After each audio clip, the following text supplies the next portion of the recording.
So you come into the club, black belt, we see, oh wow, he's a black belt. Yeah. Just talk about your lineage. Starting off, when did you start training jiu-jitsu? Okay. I started in judo when I was 3.5 years old.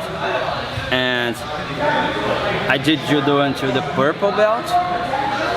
And after, when I was 12 years old, I changed it to jiu-jitsu and never stopped. And when I was like a professional, I used to live for jiu-jitsu. I used to get money from jiu-jitsu. I used to train twice a day, but after sometimes I get like tired of being an athlete, and it's difficult in Brazil because of money. You can't get enough money to have a good life, and to your body. Once you are getting older, you cannot train so hard like you should train to continue like a professional. So you're a black belt under who, and what is your affiliation? Okay. I was black belt in 2001. My master is Francisco Albuquerque. His nickname is Toco. He's under Carson Grace. But 5 years ago, I changed it because I used to live in Leblon and I changed it to Barra da Tijuca. And it was like 1.5 hours in the traffic to train.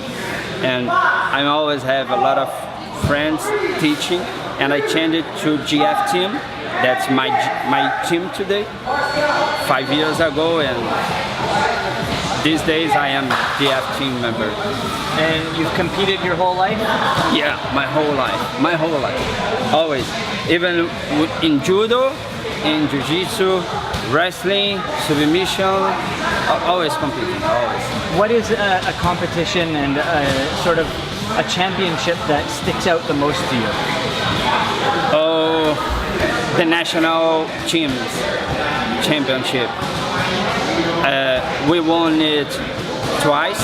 We were 2 times national championship team, black belt.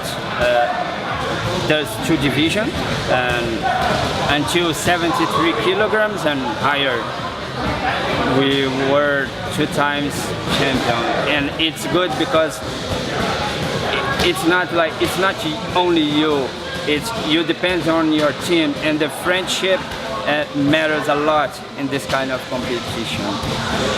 What are some of the big names out there that we might recognize that you've competed against? Oh, okay. Oh, there are a lot of them. There's Cícero Costa, Denilson Pimenta, even Roger Gracie. There are a lot of tough guys and old guys, like when we were all those. These days I'm master, but there are a lot of tough guys that I compete against, and sometimes I won, sometimes not. But is there anyone that you wish you had competed against that you still see out there that you're like, ooh, I'd love to get my hands on him? No, I don't keep this kind of feeling. No, if he was the best that day, okay, it's the way it should be. But I don't get like this, because if you keep like this, once you fight with him again, you will not fight like professionally. You will fight like personally, yeah. And it's not good. It's not good. Is there anyone that you look up to in the sport? I mean, the sport has grown so much. There's so many new styles out there. You see stuff like the worm guard from Keenan Cornelius. You see Gary Tonin and Gordon Ryan, who's coming up in the mix like crazy right now, who just beat Keenan on the weekend. There's these young guys that I'm sure some of the older guys are still looking at now, thinking, hey, I need to progress my game a little bit. Do you look at any of these younger guys and think, I need to learn from them as well?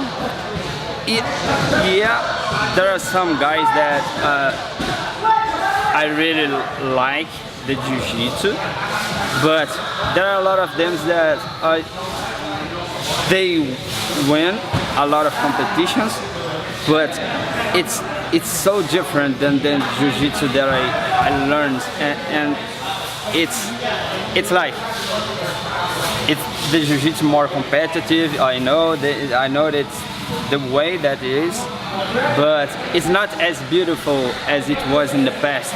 So I like the jiu-jitsu of Rodolfo Vieira, Cyborg, because they are always going and going and going, no matter if they are winning by one advantage. No, they want to submit you, and this is like Roger Gracie, and this is the jiu-jitsu that I like. Yeah.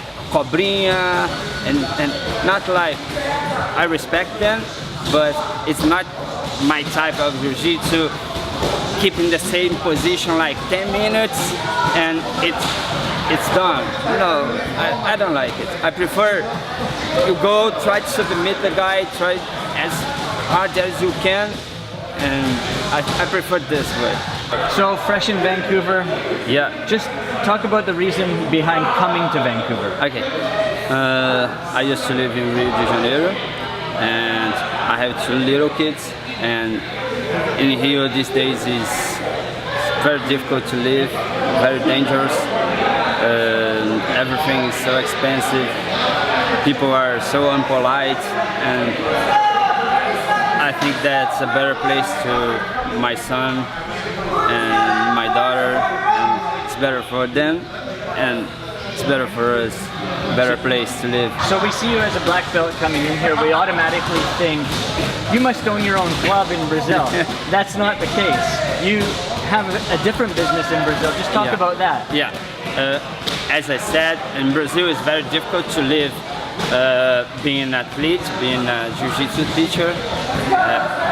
There are few guys that they make money with jiu-jitsu in Brazil, but most of the guys don't make money.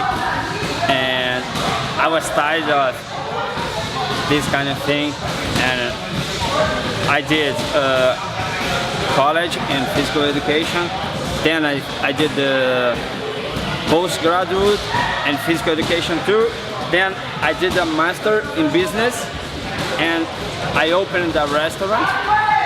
And 7 years ago, and these days I used to live for my restaurant, but I keep training.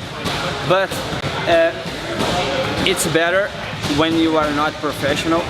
You don't have so many pressure, and when you are going to compete, you can be more relaxed, and I think it's better to compete. I don't depend on that. What's the kind of business? What kind of restaurant? Okay, it's a Japanese restaurant. It's a fast food Japanese restaurant. Yeah.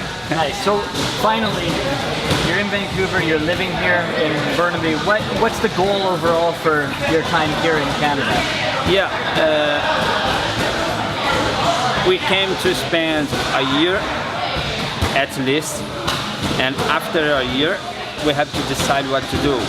If we are going back to Brazil or if we are staying here. But probably we'll be here for a long time, and probably I will open my own gym. I don't know where, I don't know when, with whom, I don't know, but probably I will open my own gym, and I will try to make a lot of competition guys. I try to learn them because I love competing, and I will try to get some competition guys. Thank you. Okay.